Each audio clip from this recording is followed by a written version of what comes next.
The rain had just stopped when I stepped into the small cafe downtown, brushing the damp strands of hair away from my face.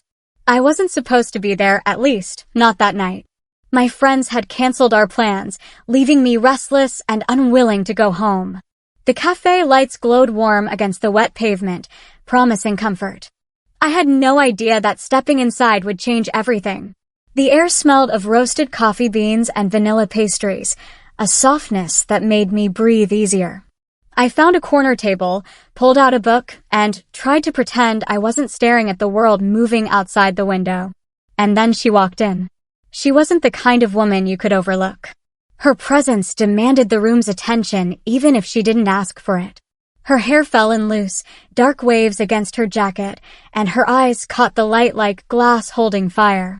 She didn't smile immediately, but something about her expression, steady, self-assured, sent a ripple through me that I couldn't name. I lowered my gaze quickly, cheeks burning. I had dated men before. I had even told myself I liked them, or at least that I was supposed to. But in that moment, with just one glance, I felt something crack open inside me. Something honest. She ordered a latte, her voice low, smooth, like it belonged to another world. I told myself not to look again, but when she walked past my table, she stopped. "Is this seat taken?" she asked. I shook my head, trying to steady my heartbeat. "No, go ahead." She smiled then, an unguarded smile that made me want to memorize every detail of her face. She set her cup down, pulled out her notebook, and sat across from me like it was the most natural thing in the world. We didn't talk at first. She scribbled something in her notebook. I pretended to read, but my eyes kept drifting back to her hands. Long, delicate fingers tapping against the paper, a silver ring catching the light. I wanted to know everything about her. Finally, she looked up. "You're reading but not turning the pages," she teased. I laughed, embarrassed. "Caught me." Her gaze softened. "I'm Ava." "Clara," I said, and my name sounded different when she repeated it, like she'd made it belong to me in a way no one else ever had. The hours slipped by as if time wanted us to stay suspended in that moment. We talked about books, music, the city, the little things that make up a person's universe.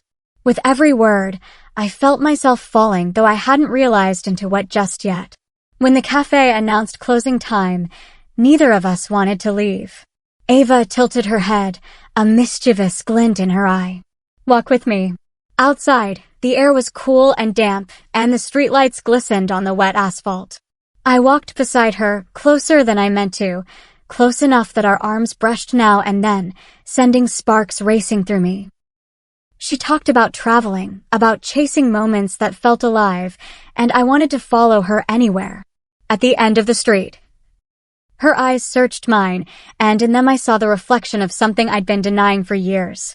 Ava leaned in, not fast, not slow, just certain, and when her lips brushed mine, the world tilted. It wasn't just a kiss. It was an answer. A truth I had been waiting to hear all my life. That night, with her, I knew. I wasn't confused. I wasn't lost. I was a lesbian. And for the first time, it felt like I had finally come home. I couldn't sleep that night. Lying in bed, I touched my lips again and again, still tasting her, still replaying the way her hand had brushed against mine when we said goodbye. The kiss had been soft, unhurried, yet it burned into me with a truth I could no longer ignore. For years, I had silenced the quiet whispers in my chest, convincing myself I was only confused, only imagining. But one night with Ava shattered all of that.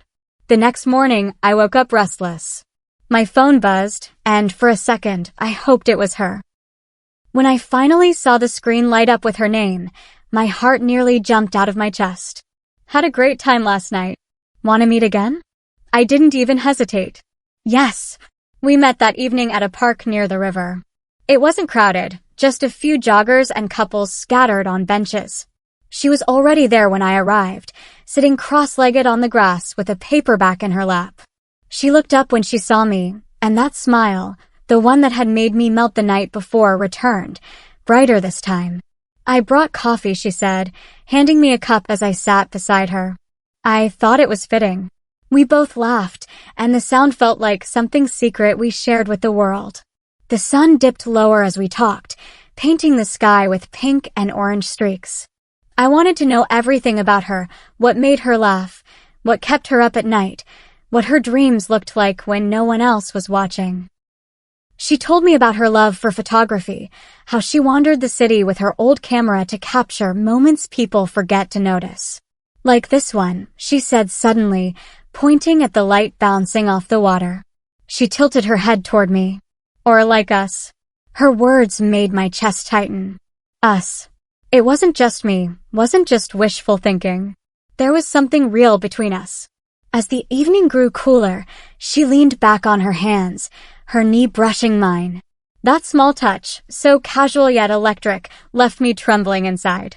I wanted to reach for her, to close the small distance between us, but fear held me still. What if she changed her mind? What if last night was only a fleeting spark? But Ava didn't let me stay in doubt for long. She shifted closer, her eyes locking on mine, deep and unguarded. Clara, she whispered, last night, it wasn't just a kiss to me. I swallowed, my throat dry. It wasn't just to me either. Something in her face softened, like she'd been waiting for me to say it. And then she touched my hand, just that. Simple, grounding, yet more intimate than any touch I'd ever known. We sat like that until the sky turned indigo, holding hands as if the world couldn't break us apart. I kept glancing at her, memorizing every flicker of light on her skin, the curve of her smile, the way she squeezed my fingers as if to say, "You're safe here. You can be yourself with me." That night, I realized it wasn't just about being drawn to Ava, it was about recognizing myself in a way I never had before. All the pieces of me that never fit suddenly made sense. I wasn't broken, and I wasn't wrong. I was exactly who I was meant to be. And sitting next to her, with the river glowing in the dusk, I finally felt whole. The following days felt like I was walking in a dream I didn't want to wake from. Ava and I started meeting almost every evening, sometimes at the cafe, sometimes wandering aimlessly through the city streets, sometimes simply sitting on the grass by the river, talking about everything and nothing. Each time I saw her, the world sharpened, colors brighter, sounds clearer, as if life had only been half-lived before she appeared. But with that joy came something else too, fear. Fear of what this meant. Fear of admitting out loud what I now knew to be true. I hadn't told anyone, not even myself in words, that I was a lesbian. The thought of saying it aloud felt terrifying and liberating all at once. One night, Ava and I ended up at her apartment. It wasn't planned. We had been walking under the streetlights, our hands brushing more boldly than before, until the night air grew too cold to ignore. She offered me warmth, and I followed her without hesitation. Her apartment was small but full of life, books stacked in uneven towers, plants climbing toward the windows, photographs covering the walls. Some were of places, others of people, but all had that quiet, fleeting magic she always talked about capturing. "This is beautiful," I whispered, running my fingers along a photograph of a woman laughing in the rain. Ava came to stand beside me, her shoulder brushing mine. "I like to remember that even the smallest moments matter," she said softly. Her voice was so close that I could feel it against my skin. I turned to look at her, and in the quiet of that space, surrounded by everything she loved, I felt my heart give in. Her eyes held mine, steady and certain, and I knew she was waiting for me, for the truth, for the courage to leap. I've never felt like this before, I admitted, my voice trembling. With anyone. Her hand rose slowly, brushing a strand of hair from my face, lingering against my cheek. "Me neither," she whispered. I leaned in before I could think, before doubt could stop me. This kiss was different from the first. It wasn't tentative or questioning.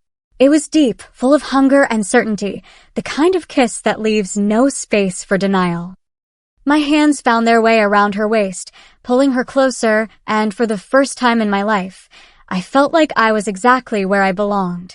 When we finally pulled away, both of us breathless, Ava rested her forehead against mine. "Clara," she murmured, "you don't have to hide who you are." The words pierced through me like sunlight breaking through storm clouds. I had hidden for so long behind the boys I dated, behind the silence I kept with myself, behind the fear of not fitting into the mold everyone else expected. But in that moment, with her arms around me, Hiding felt impossible. "I don't want to hide anymore," I whispered. And I meant it. We spent the rest of the night talking, laughing, and sharing stories. She told me about her first crush on a girl in high school, how it terrified her then but shaped who she was now. I confessed that I had always felt different but never brave enough to name it. She squeezed my hand and said, "It doesn't matter when you find yourself, only that you do." When I finally left her apartment in the early hours of morning, the city still asleep, I felt changed. Not just because of Ava, but because of me. One night had been enough to open the door, but now I was walking through it, step by step, without looking back. The morning after leaving Ava's apartment, reality pressed down on me. It was one thing to hold her hand in the quiet of a park, to kiss her in the safety of her apartment, but it was another to imagine the rest of the world knowing. My phone buzzed with messages from my friends, nothing unusual, just the usual chatter about work, plans, and gossip. Still, I hesitated to answer because everything felt different now. I was different now. At work, I couldn't focus. My mind kept replaying Ava's laugh, the way her eyes lit up when she talked about photography, the warmth of her hand in mine. But then fear would creep in. What if people knew? What if they looked at me differently? What if my friends didn't understand? I'd spent my whole life trying to fit neatly into the expectations set for me. Now I was tearing them apart, one kiss at a time. That evening, I met Ava again. She noticed my quietness right away. "You're thinking too much," she said gently as we walked through the crowded streets, neon signs glowing above us. "I'm scared," I admitted. "Not of you, not of us, but of what it means. What if people don't accept me? What if I lose everything?" Ava stopped and turned to face me, her hand finding mine in the middle of the busy sidewalk. "Clara, you don't have to have all the answers tonight. You don't owe anyone anything but your own truth." Her words anchored me, even as the world rushed around us. I realized then that she wasn't asking me to change overnight. She was asking me to be honest with her, with myself. We ducked into a small bookstore, its aisles quiet and filled with the smell of old pages. Ava wandered to the poetry section and pulled out a book, flipping it open before handing it to me. A line caught my eyes. "To love is not to hide, but to reveal the soul in its truest light." I swallowed hard. It feels like this book knows what I'm going through. She smiled. Books have a way of saying what we're too afraid to. We sat on the floor between the shelves, the world narrowing down to just the two of us. She read aloud passages, her voice low and melodic, and I let myself imagine a future where I didn't have to hide. A future where loving her was just as ordinary and extraordinary as it felt in that moment. But even as hope bloomed, the fear didn't disappear. Later that night, lying in bed, I wondered how my parents would react, how my old friends would see me. Would they think I had been lying all along? Would they still love me? The only thing I knew for certain was that I loved Ava, or if not love yet, something dangerously close. And that feeling was stronger than fear, even if I wasn't ready to say it out loud. When I saw her again the next day, I decided to take a small step. As we walked along the riverbank, I reached for her hand, not hidden in the dark, not tucked away in secrecy, but openly, where strangers could see. My heart raced, but Ava only smiled and squeezed my hand, as if to say, "This is enough. For now, this is everything." Days turned into weeks, and every moment with Ava stitched itself into the fabric of my life. The fear of being found out lingered like a shadow, but with her, I felt braver. She never pushed me, never demanded I be ready before my time, but the way she looked at me, as if she already saw the truth I was still piecing together, made me want to take that step. The first person I told was Mia, my closest friend since childhood. If anyone would understand, it had to be her. Still, my stomach twisted with nerves as I invited her to the same cafe where I had first met Ava. Mia arrived, cheerful as always, her scarf wrapped tightly around her neck against the cool evening air. "You sounded serious on the phone," she said, sliding into the seat across from me. "What's going on?" I hesitated, fiddling with the edge of my cup. My voice felt small when I finally said it. "There's someone I've been seeing." Her face lit up. "That's amazing. Who is he?" The question cut through me, and I froze. This was the moment. The air felt heavier, my heart pounding in my chest. Not he, I whispered. She. Mia blinked, her smile fading into surprise. For a moment, silence stretched between us, heavy and unyielding. I braced myself for disappointment, for judgment. But then, slowly, her expression softened. She repeated. I nodded, my throat dry. Her name's Ava. She's incredible. Being with her feels like I've finally stopped pretending. Mia reached across the table, her hand covering mine. Clara, you don't have to be afraid with me. You're my best friend. If she makes you happy, that's all I care about. Relief flooded me so strongly that tears welled in my eyes. I was so scared you'd think differently of me. She shook her head firmly. Never. Honestly, I'm just glad you're finally being honest with yourself. I've seen you go through relationships that never felt right. But now, the way you're glowing, that says everything. Her words sank deep into me, healing something I hadn't realized was broken. For the first time, I said it aloud without hesitation. I think I'm a lesbian. Mia squeezed my hand tighter. Then own it. You deserve to live fully, Clara. And if Ava is the one helping you see that, I want to meet her. That night, when I told Ava what had happened, she pulled me into her arms and kissed the top of my head. I'm proud of you, she whispered. We sat together on her couch, wrapped in blankets, watching the city lights outside her window. For the first time, the fear inside me had shifted. It was still there, yes, but it wasn't as heavy anymore. Now it was mixed with something stronger, hope. If Mia could accept me, maybe others could too. Maybe my parents. Maybe the world. And even if not, I knew I wasn't alone anymore. I had Ava. I had myself. And that was enough to keep moving forward. It took a few days before I worked up the courage to arrange it, but eventually, Mia and Ava met.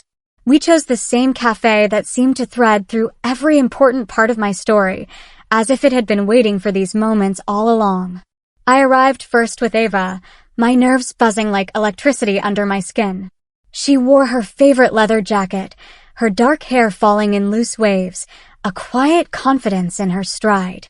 I kept sneaking glances at her, wondering how it was possible to feel so drawn to someone so quickly, yet so deeply. Mia arrived a few minutes later, cheerful as always, her scarf bright against the dim cafe light. The moment she spotted us, she smiled warmly and walked over. So, she said, settling into the chair across from us. You must be Ava. I've heard a lot already. Ava offered her hand, her smile gentle. All good things, I hope? Mia laughed. Only glowing things. Clara can't stop talking about you. Heat rushed to my cheeks, and Ava chuckled softly, her fingers brushing mine under the table. That small gesture grounded me. The three of us spent the evening talking. At first, I worried it would be awkward, two parts of my life colliding. But to my relief, Mia and Ava clicked almost immediately. They teased me about my terrible cooking skills, shared stories about books they both loved, and even debated over which city cafe had the best coffee. Watching them, I felt a weight lifting. For so long, I'd feared what would happen if the people in my life met the real me. And here it was happening, messy, imperfect, but beautiful. At one point, Mia leaned closer to me and whispered, "You look happier than I've ever seen you." Her words made me realize something. Happiness had always felt like something I had to chase, something just out of reach. But with Ava sitting beside me, her hand resting casually on my knee, happiness didn't feel like a chase anymore. It felt like home. When we finally left the cafe, Ava and I walked together through the cool night air. She slipped her arm around my shoulders, pulling me close. "Your friend's wonderful," she said. "She liked you too," I smiled.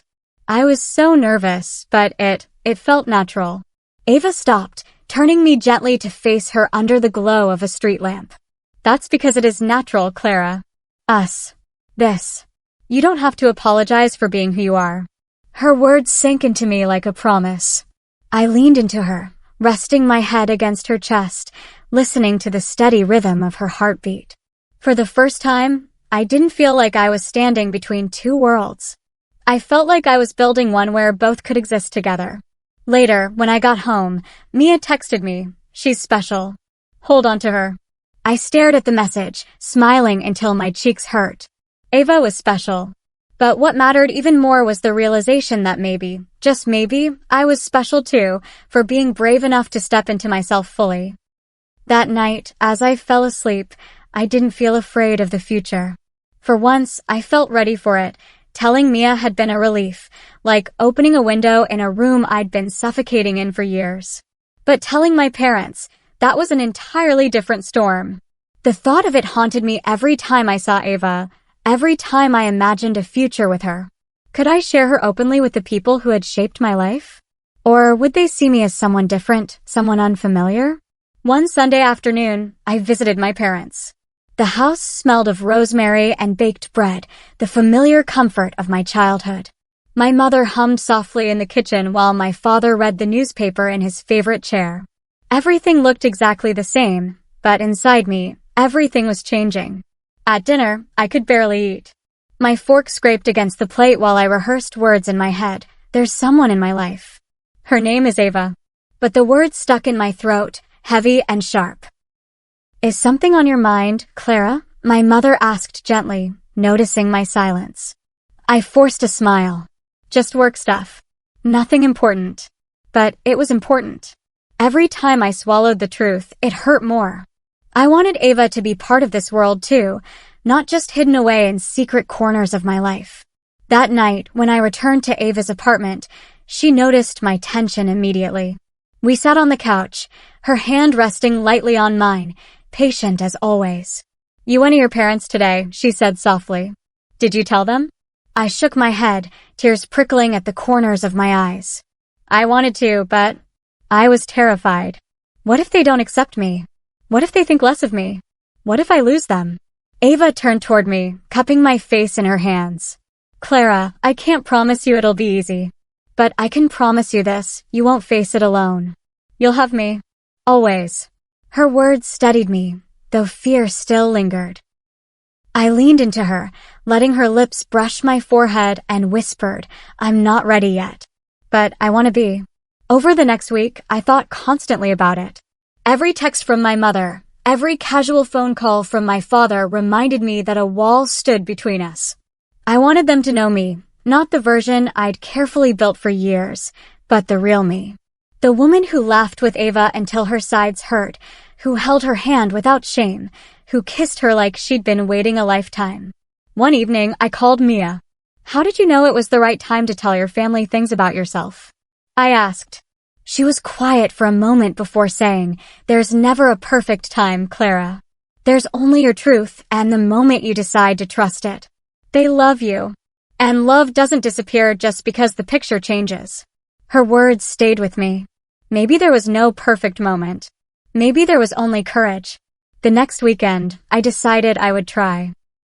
My heart pounded as I sat at my parents' dinner table again, staring at the steam rising from the dishes.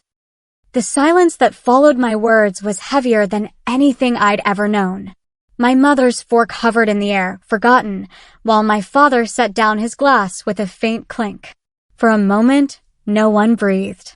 I thought my heart might break just from the waiting. Finally, my mother spoke, her voice soft but cautious. Her name is Ava? Yes, I whispered, clutching my napkin in my lap. She's someone very important to me. My father cleared his throat, his eyes searching my face as if trying to read something written there. You mean, she's not just a friend? I shook my head, my chest tightening. No, she's more than that. She makes me happy. Happier than I've ever been.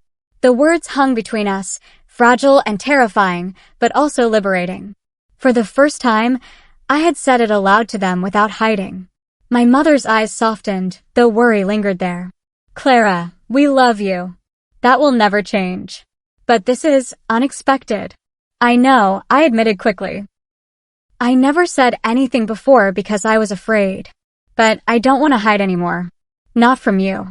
My father leaned back in his chair, silent for a long moment. When he finally spoke, his voice was low but steady. Clara, all your life we've wanted only one thing, for you to be happy and safe. If Ava gives you that, then who are we to take it away? Tears blurred my vision, relief washing over me so suddenly I could hardly breathe. So, you don't hate me? Hate you. My mother reached across the table, her hand covering mine. Never. You're our daughter. We may need time to adjust, but our love doesn't change. I let out a shaky laugh, tears slipping down my cheeks. For days I'd imagined rejection, coldness, distance. Instead, what I felt was a door opening, even if it wasn't wide just yet. After dinner, I sat with them in the living room, answering their tentative questions. What was Ava like? How had we met? Was this new for me, or had I always known? I didn't have perfect answers, but for once, I didn't need them. All I needed was the truth. When I finally left, my mother hugged me tightly at the door. Bring Ava over sometime, she whispered. We'd like to meet her. Those words echoed in my heart all the way to Ava's apartment.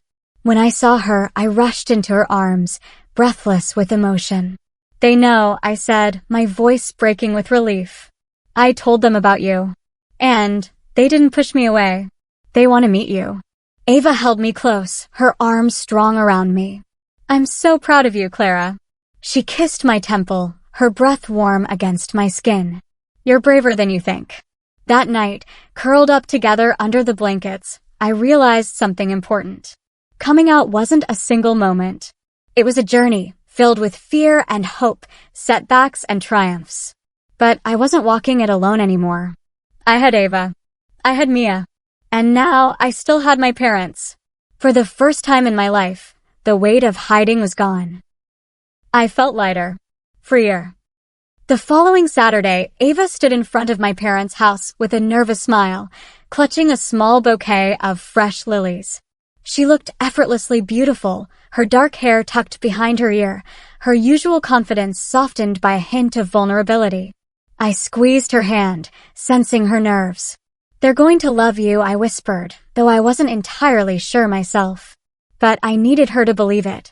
I'm not worried about them, Ava said softly, her eyes fixed on mine. I just want them to see how much I love you. Those words melted something inside me. I leaned up and kissed her quickly before ringing the doorbell. My mother opened the door, her eyes instantly falling to Ava, then to the flowers. A flicker of surprise crossed her face, but she smiled warmly. You must be Ava. Please come in. Ava stepped forward, offering the bouquet. It's so nice to finally meet you. Clara talks about you all the time. My mother's lips curved into a small, genuine smile as she accepted the lilies. That's very sweet of you. Come inside, both of you. The living room felt smaller than usual, the air thick with unspoken questions. My father stood as we entered, his posture stiff but not unkind. He extended his hand, and Ava shook it firmly. So you're Ava, he said. Yes, sir, she replied, meeting his gaze without flinching. Thank you for having me. We sat together on the couch, Ava close by my side, her hand brushing mine for reassurance. My parents asked polite but cautious questions, what she did for work, where she grew up, what her family was like. Ava answered each one with grace, her voice steady even when her fingers trembled slightly against mine. She's a teacher, I added at one point, pride swelling in my chest. The kids adore her. A faint smile tugged at my father's lips. That sounds like a good job. Takes patience. It does, Ava admitted with a small laugh. But it's worth it. There was a long pause after that. My mother studied Ava carefully, then turned to me. Clara, you seem lighter lately. Happier. I met her gaze, my throat tight. It's because of her. Ava's hand squeezed mine gently, and I saw my mother's eyes soften in understanding. My father leaned back, letting out a breath as though releasing something he'd been holding onto. Well, he said finally, his tone quiet but resolute. If she makes you happy, that's what matters. We don't need to understand everything right away. But we'll try. I couldn't stop the tears that welled in my eyes. Ava reached up to brush one away, her touch tender even in front of them. My mother saw it, and though there was still hesitation in her expression, there was no anger. Only the slow, cautious unfolding of acceptance. After dinner, as we prepared to leave, my mother surprised me by hugging Ava at the door. Thank you for taking care of our daughter, she whispered. Ava's eyes glistened as she returned the hug. I promise I will. I slipped my hand into hers, my heart full. The air felt lighter, the night sky wide open above us. You were amazing in there, I whispered. She laughed softly. I was terrified. I smiled. So was I. But together, we made it through. And in that moment, I realized that love wasn't just about stolen kisses or secret nights. It was about courage, patience, and the promise of a shared future. The drive back to Ava's apartment was quiet, not out of tension, but from the weight of emotions we both carried. My hand rested in hers on the center console, her thumb tracing soft circles against my skin. Streetlights washed us in passing glows of yellow and white, like little bursts of reassurance. When we finally pulled into the parking lot, Ava shut off the engine and just sat there, staring at the steering wheel. I turned toward her, searching her face. You okay? I asked softly. She looked up, her dark eyes shining. Clara, that was harder than I thought. But your parents. They weren't cruel. They were just cautious. That's more than I hoped for. I smiled, relief flooding me. They're trying. That's all I wanted tonight, for them to try.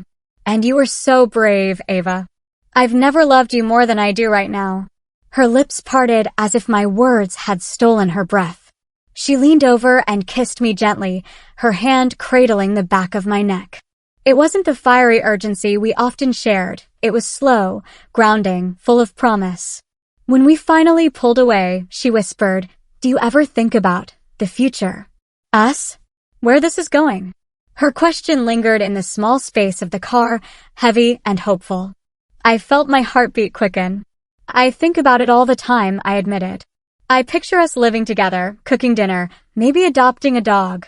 I imagine introducing you as my partner without hesitation. I imagine holidays, laughter, arguments, making up, everything. Ava's lips curved into a trembling smile. I think about it too. I want it all with you, Clara. The messy and the beautiful. I squeezed her hand tighter, overwhelmed. It's scary, isn't it? To want something so badly. Terrifying, she whispered. But worth it. We eventually made our way upstairs to her apartment, where the familiar warmth of her space welcomed us. She kicked off her shoes and dropped onto the couch, tugging me down beside her.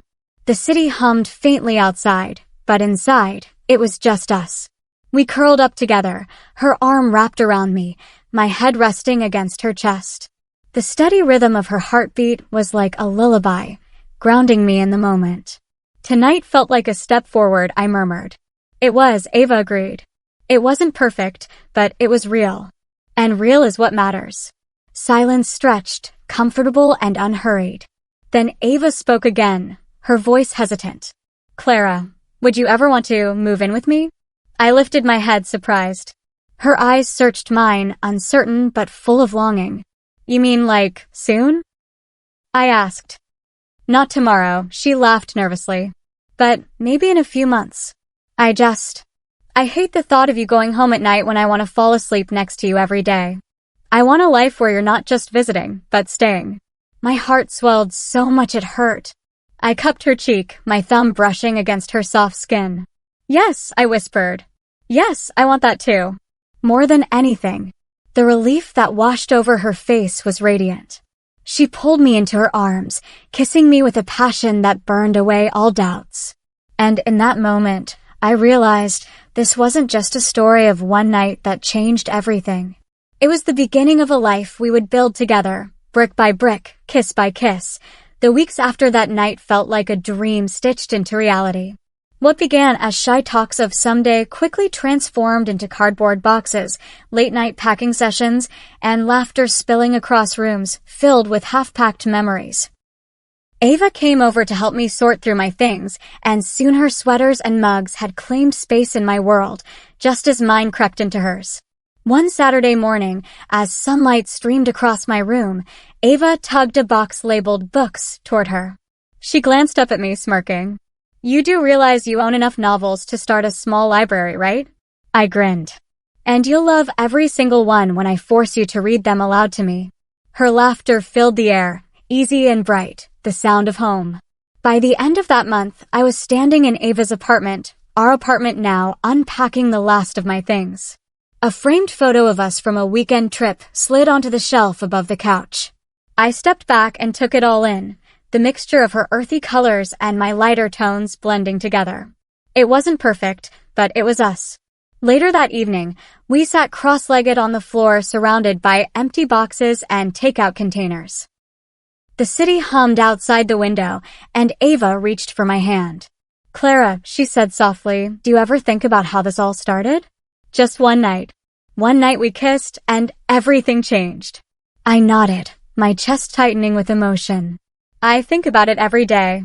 That night made me see myself clearly for the first time. I stopped running, stopped pretending. It wasn't just that I loved you, Ava, it was that I finally understood who I was. A lesbian. And proud of it. Her eyes shimmered with tears.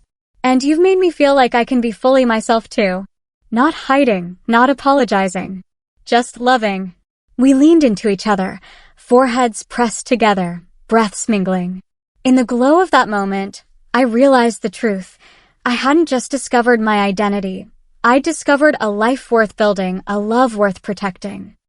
As the weeks turned into months, our days became a rhythm, cooking breakfast together, teasing over who hogged the blankets, sharing secrets in the quiet hours before sleep. There were challenges, of course, moments of doubt, small arguments about dishes or schedules. But even in those moments, I felt grounded. Because love wasn't just passion or romance, it was choosing each other, again and again, even on the hard days. One evening, as autumn painted the city in gold and amber, Ava and I walked hand in hand through the park. The air was crisp, leaves crunching beneath our boots. She pulled me close, her voice low. "I don't know where the future will take us," she said, "but I know I want every step to be with you." I squeezed her hand. "That's all I want too. One night showed me who I am. But every day with you shows me who I want to be." We stopped beneath a street lamp, the light casting us in a soft glow. Ava kissed me, tender and sure, and in that kiss I felt the weight of all we had overcome and the infinite horizon ahead. That one night had changed everything. But this was only the beginning.